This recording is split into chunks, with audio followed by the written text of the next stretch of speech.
Welcome to the Elaborate Topics podcast, where we focus on lab-specific strategies for medical laboratory professionals. We're proud to be the healthcare detectives that work behind the scenes to get the results needed to influence medical decisions. Let's grow together and jump right into the lab.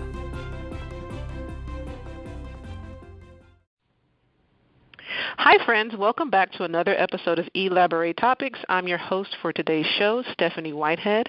For those of you tuning in for the first time, I'm your podcasting laboratory leader and co-host of the Elaborate Topics podcast show. Elaborate Topics is a weekly podcast where myself and my co-hosts, Tawana Wilson and Lona Small, are bringing you topics related to the laboratory and leadership to help you excel inside and outside of the lab. Today, I'm really excited because it's a new year. It's 2021. We're in the first month of a brand new year, and I am joined by two very special guests, return guests of the show, Joycelyn Jones and Kristine Talamanteis. Hello. Hi, everyone. Hello. Thank you for joining me today. And so today will be a pretty easygoing show. In this episode, we wanted to discuss really just a reflection and a restart of your career. It's a new year. Many times when it's a new year, people look at it as a fresh start. How can I reflect on what has happened in the previous year, kind of regenerate, refocus myself, reset my goals, look at my resolutions, and get to a running start for the new year. So I wanted to ask you ladies, looking back on 2020, and if you've already done your own reflection, what do you feel that 2020 taught you, either professionally or personally? I personally feel like there was such a media stir about 2020 being so horrible and being so bad, and we, as a collective nation, need to look forward to 2021. For myself, New Year's Eve, there were so many fireworks, you could tell that everybody was just super excited about the new year. But I wonder, was everybody putting in that same thought process and making it year intentionally different with goals and resolutions and things that are set so they can move their year forward? I mean, it's just so many things that come to mind when you talk about 2020, because we were faced with so many unprecedented challenges. There were things that we have not experienced within our lifetime. Of course, being hit with COVID-19, the pandemic was one thing, and it just totally changed how we did business. It changed us professionally. It changed us personally, our families, our lives. You got that going on. You got, all of the social unrest that began to be revealed in a way that we haven't just witnessed, but because of social media. Not to say that all of these things hadn't happened in the past. It's just because now they've been exposed in a whole new way, had just totally, did something to us. And so with that being said, I can say that I've learned a lot. And there are a lot of great takeaways. Even though with the challenges, I think it taught me how to be innovative, how to be flexible, because of now having to switch everything virtually now, right? And even having a great deal of patience with people because of all of these changes, and realizing everyone has a learning curve, that they have to even figure out how to, connect with people virtually. So it's taught me a lot, I would say, professionally and personally, and I'm still learning and adapting to all of the changes. So I'll kind of just stop there because there's so much. I'll let Kristine kind of jump in. Well, thanks, Stephanie, for inviting me to your first show. I'm very honored. And, this is something that I think everybody's talking about, thinking about, but to purposefully sit down and think, what did 2020 teach me? Professionally, I feel that I'm using so many skills that I either learned that I thought, oh, I won't use that, learned in a leadership course or learned in a self-help, course, learned in college even. And I'm using those skills daily. I'm managing people that I don't really, I don't want to say own, but I'm having, because of COVID, we are having helpers from the community coming in and saying, hey, I'm going to send 6 of my residents from another hospital to help you. Here they are. And it's like, okay, I don't know you. You don't know me, but you want to help? I'm going to help you. I'm going to help you navigate this institution, this computer. I'm going to help you with your PPE. And so it's a lot of just professionally, I'm just a lot more busy, but it's also those skills, those people skills, I have the moments, and I'm not going to lie, where I'm like, it's just easier if I do it myself. But at the same time, these are people that are coming that want to help. These are, this is our future of medicine. And it's my job as a leader to say, you know what, maybe it is quicker if I do it, but it's my job to make sure that I teach them to fish, right?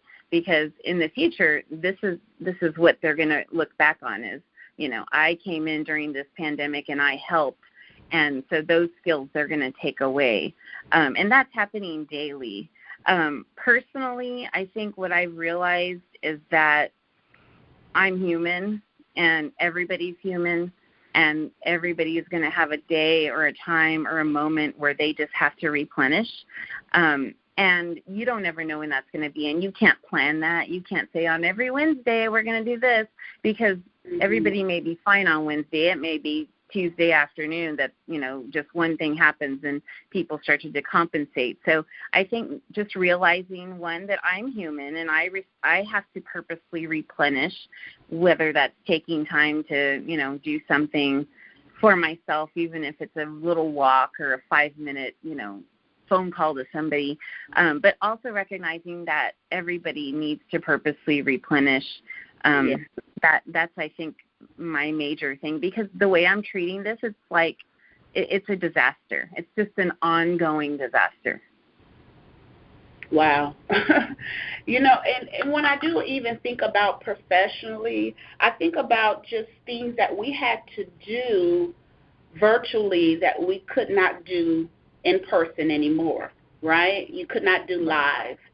And so that in itself allowed us to realize there was a lot of inefficient processes. There were a lot of meetings. There were a lot of, even how we facilitated our new hire orientation. We had this 8-hour day that now we had to reduce to 2 to 3 hours.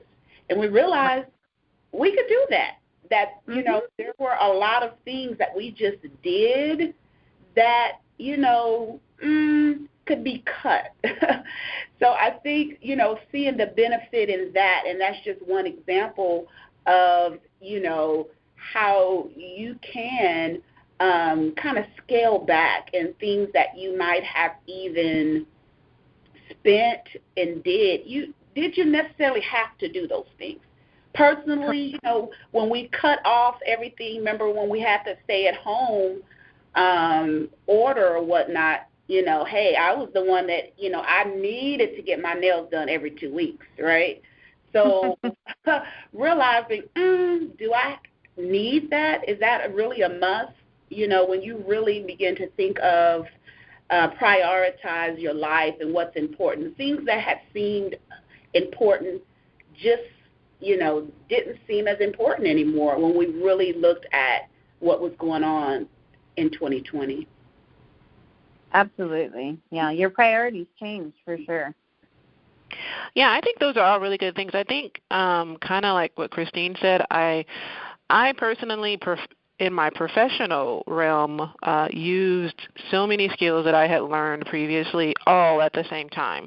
You needed to juggle how to hold or conduct an efficient meeting while, learning how to communicate effectively, while learning how to deal with difficult people, while learning how to, effectively institute change management. or rapid change management. And so it was really, the need to really quickly and immediately pull on so many things that I had just kind of let sit in my toolbox, and every once in a while you would bring it out. But, you really just needed everything all at once. And I was really grateful that I had some of those skills, or I had taken some of those classes in the past, because I was able to draw on some of those experiences and things that I had learned. So I think one thing that I learned going forward is to continuously learn, really be a lifetime learner. Even if you think you don't need that skill right now, you never know what's coming around the corner. You never know what tomorrow will hold. And I think it was Will Smith that said, if you stay ready, you don't have to get ready. So really taking that mantra, hold of that mantra, and, just implementing that into my life moving forward. I also learned that, the year can roll over and you can be in a whole new year, but you could still have the same experiences if you don't change your mindset or your outlook on the year. I think 2020 was a particularly difficult year for many people for so many different reasons. But things will happen in the news every year, and people will die every year. And so mentally, how are you going to make a change, and how are you going to move forward, and how are you going to continue to progress your life personally to continue to wade through all of those things? Because who's to say that some of those same things won't happen in 2021, 22, 23. You could have in your life the exact same year if you don't change your mindset with goals and with, things that you want to stick to, and with holding yourself accountable, et cetera, et cetera. So I really, for myself, try to take some time and understand what I expected to see in this new year, what I expected to see in my personal life with my family, what I expected to see in terms of my job and my career.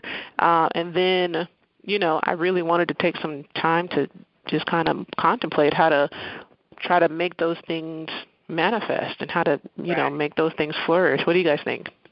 Exactly. Life, like you're saying, life is fragile, and so we got to just really understand what that means to a certain extent, because it's like you either knew someone personally or a friend, someone has gotten impacted with COVID-19 personally in your life. And so whether, they had mild symptoms, or unfortunately you may have lost someone or know a friend that's lost someone due to COVID-19. So it truly does make you think about life. And, you have, we kind of joked before about a bucket list. There are things that you wanted to do, before, you passed away. And now it's like, okay, let me really look at this seriously. And there are things, I know personally I've just been more spontaneous. I have said yes more. I have made more connections with people, with my family, with cousins and people that we hadn't talked in a while just for whatever reason. But now, due to all of this, I am being more intentional in my relationships, and I'm being more spontaneous to enjoy the life that God has given us at this current time. I think that's great that you said that about saying yes more, because I've actually learned to say no more. Because I've been saying no too much, so I had to change my narrative for good. But I think it's the same reasoning, right? Is I'm one of those people that if somebody comes to me and asks me to do something, I'll help you. I'll say yes. Now what I was realizing is I don't have time to do all those things. I had to really kind of pick and choose. Is this something that needs to be done? Is it something that needs to be done by me? And if the answer was no, then I was, I had to practice saying no. And that was for my benefit, but ultimately it was for the benefit of that other person too, because I don't want to, like halfway do something and be thinking, I could be doing this when I'm over here helping this other person. So it's really hard, I think, as a leader when somebody when you're used to being very accommodating, and that's what I realized was that I'm very accommodating. You know, I really try to do everything that people ask, but I realize that is a lot, and people do sometimes say, oh, well, she'll do it, or, you know, whatever. And so I had to kind of like look in myself and say, what is it that I really need to do? And what is it that I can say no to, politely, of course, and maybe give them, you know, another option, or maybe help them. And so I think that's interesting, because you're changing it by saying yes more and being more, you know, impulsive, or maybe just, you know, getting out of your comfort zone and doing things because you don't know when your time's up. And I'm the same thing. My goal is the same. I don't know what's going to happen tomorrow, so I don't want to spend today working on a whole bunch of projects. I want to say no so that I can do some family time. I can read some books. I can do things that help replenish myself. Exactly. And I think my yes is more to, that work-life balance. That's my yes. Mm-hmm. It is one and the same. No to the, you know, some of the demands of the projects at work, and then yes to more family and personal goals. Right. Yeah. Now, is there anything that manifested in your life professionally in 2020 that you would like to stay the same? Like anything you started doing in 2020 that you want to continue doing or even take to another level in 2021? I think for me, I was always a pretty type A, organized, checklist, sticky note type of person. I think it really, you know, kicked up a notch as I was managing so many different things in the laboratory over 2020. And I think that's one of the things that I would say I would keep the same. I would continue to really, you know, redefine and increase, or, you know, I don't know, what's the word for make it better? Make it. I'm going to be an expert at multitasking in 2021. I just want to get better at it. I feel like I, you know, multitasked very well in 2020. I just took it to a whole nother level that I had never had to do before.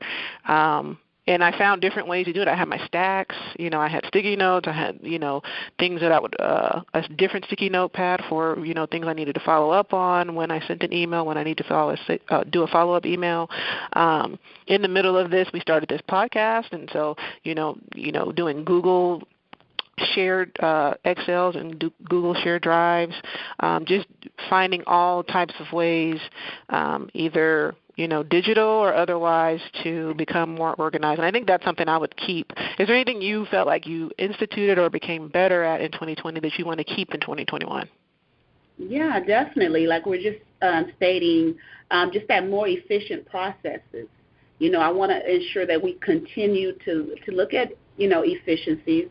I also, I like the, some of, you know, of course, connecting virtually. You know, I enjoyed that. Of course. I enjoy this. I enjoy this. Yeah, connect live is good. But virtual, you know, I like it. So I want to continue doing this. However, I also like that check-in. It's like before we get to the meeting, and I was always kind of that type A personality too, like, okay, we have this meeting, let's get to this meeting. But now there has been almost like a 5-minute check-in sometimes before, even after the meetings, as to how are you doing? How is your family doing? You know, what are y'all doing to keep safe? I enjoy that personal human connection that we are making throughout this time, that I think we can continue throughout, even if, you know, the vaccinations goes well and the pandemic is behind us, so to speak. I hope that we continue to just keep that human touch like we're doing now.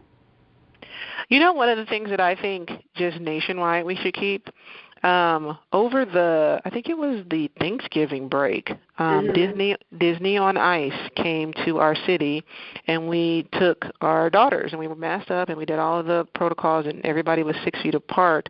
But it was in a coliseum in our city, and just to fulfill the city's guidelines, the ticket sales, the seats were every other row, every 4 seats, and so we were very spaced out in this coliseum.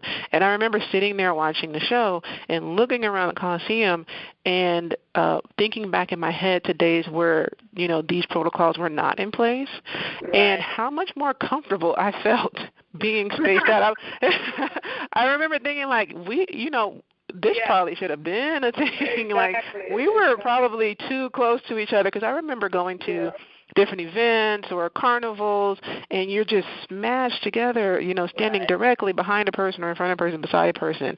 And now, like, the personal space that you get, I'm kind of enjoying that. I don't know that I want to go back to losing my personal space in the grocery store. There's these indicators on the floor to tell you where to stand. I like not having somebody right around me. I don't know. That's something I would personally keep, but not to divert us off topic.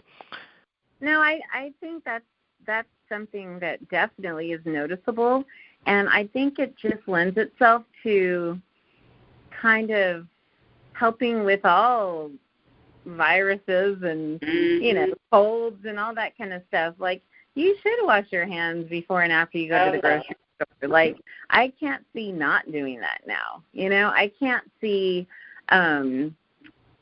even, like you said, waiting in a line if you have to, being that close to somebody. It's now comforting to just stand there, and you don't have to worry if you're texting somebody that they can see it, because before, people were right up on you, like right behind you. Like, true. What you're saying. But one of the things I was going to comment on was what Joycelyn said about the little pre-meetings, and I agree that, one of the things I would love to keep is some of these webinar meetings and these virtual meetings, because it is taxing to go from one end of the hospital for one meeting to another end of the hospital to another meeting. And there's, you think about, some of our monthly group meetings where there's, 100 people in there, and now they allow 10.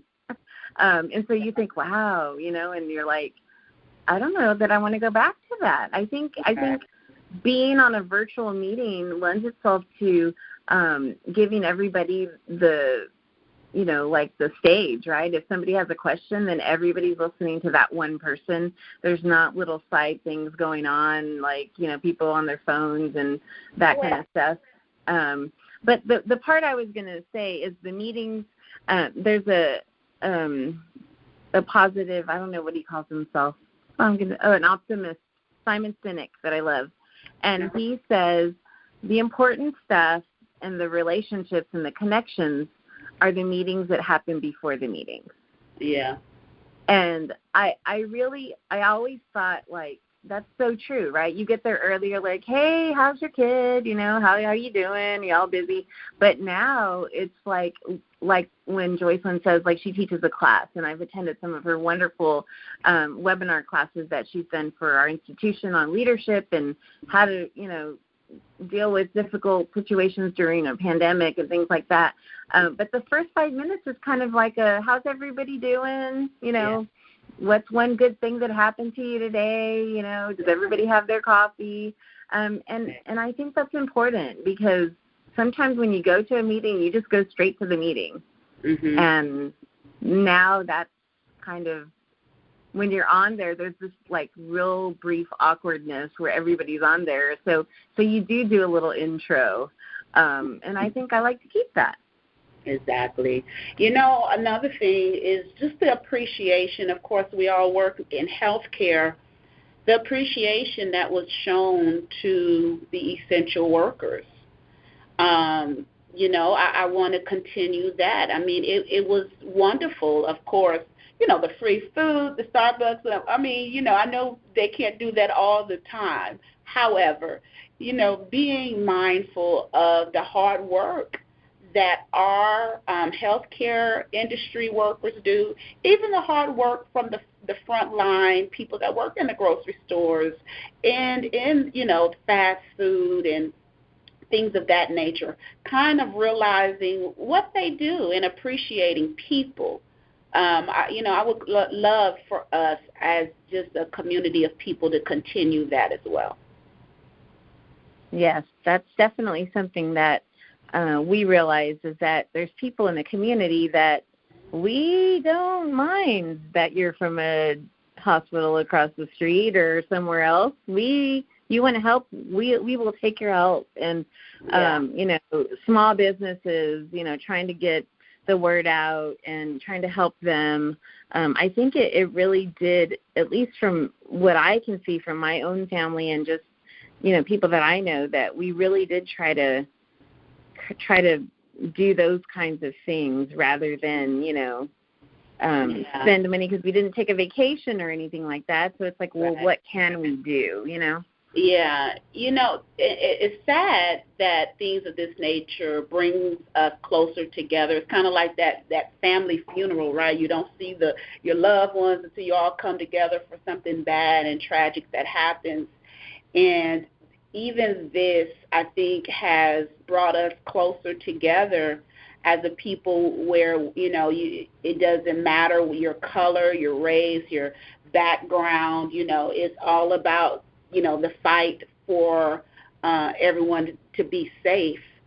So whether it was, watching TikTok videos, whether it was trying to do something, community-wise in order to keep our mind off of what was going on, I enjoyed that. I did enjoy kind of just the good times of trying to be a community that sticks together through this all.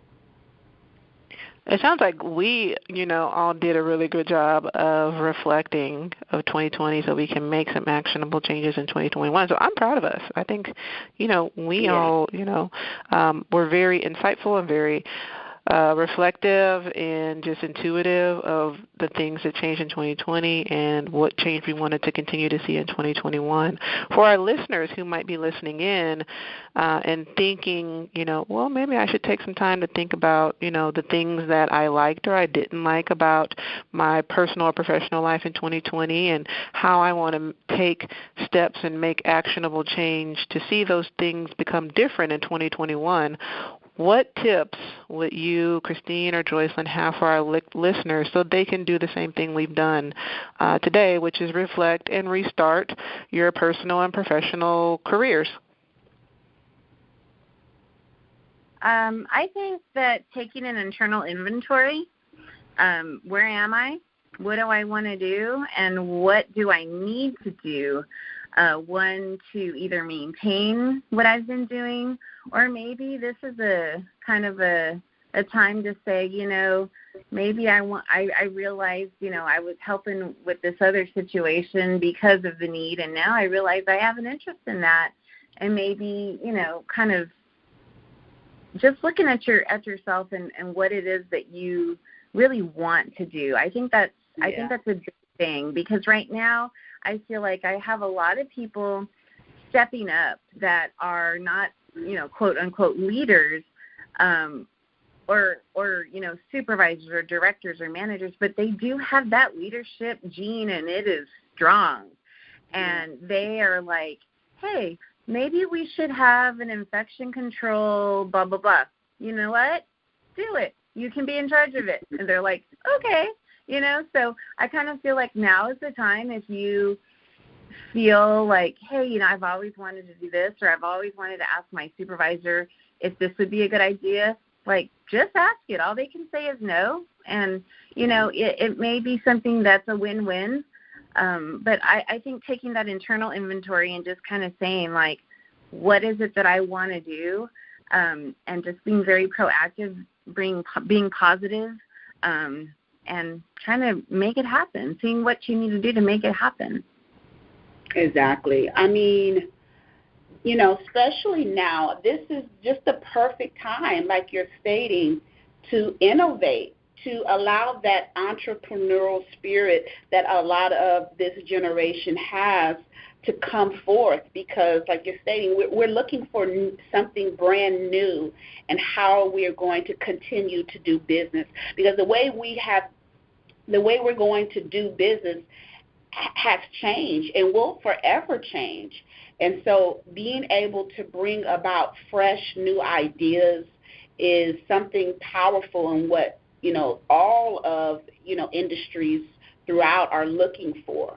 So this is the time to reflect in, like exactly what you're stating. What are you passionate about? What do you want to do? What is something that you're thinking about? Hey, if I don't get the opportunity to do this before I pass away, that this will drive me nuts. Or however you begin to reflect in your mind things that you really would like to do, and we just encourage you to do it, to go forth and be the best version of yourself that you can possibly be.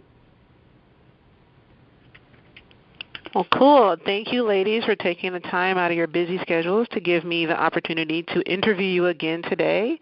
It's always an honor and pleasure to have you guys on as our guests, and you guys always give so much good information to our listeners.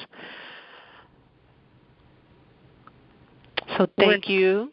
That was your interlude to be like, you're welcome. Well, I think you're honored. I can speak for myself. I feel honored that you asked us again to be on your first show. And I'm always happy to, touch base with people and let them know. Even though I said I was saying no, I'm not really saying no to everybody. Yeah, you said yes to me really easily. Yeah. But, one of the things that I think is good is like Joycelyn said, is that we can speak to the leadership part, but we also can speak to, what we're doing at home and keeping that balance. And one of my littles was like, when you talked about the fireworks, he was like, yeah, because we're just hoping that when 2021 starts, like, everything's just going to be fixed. And I'm like, wouldn't that be so awesome?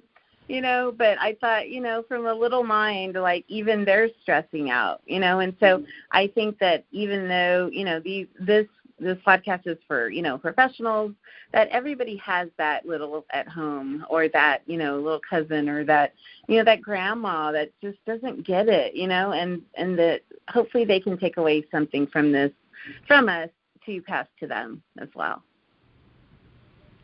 Yes. Well, for all of our listeners, thank you for tuning in to our show with our special guests, Kristine and Joycelyn, again, sharing how you can yourself reflect on your 2020 and use that information to restart in 2021. If you like what you heard today and want to listen to our previous shows, be sure to subscribe to our podcast at directimpactbroadcasting.com or Apple, Spotify, your favorite podcast platform. Remember to send us an email at elaboratetopics at directimpactbroadcasting.com to learn more about this topic, or just to give us ideas of what you'd like to see on the show. Be sure to follow me at Stephanie Whitehead on my Facebook or LinkedIn or Instagram, and tune in next week to hear another amazing episode of the Elaborate Topics podcast. Until then, have a great day.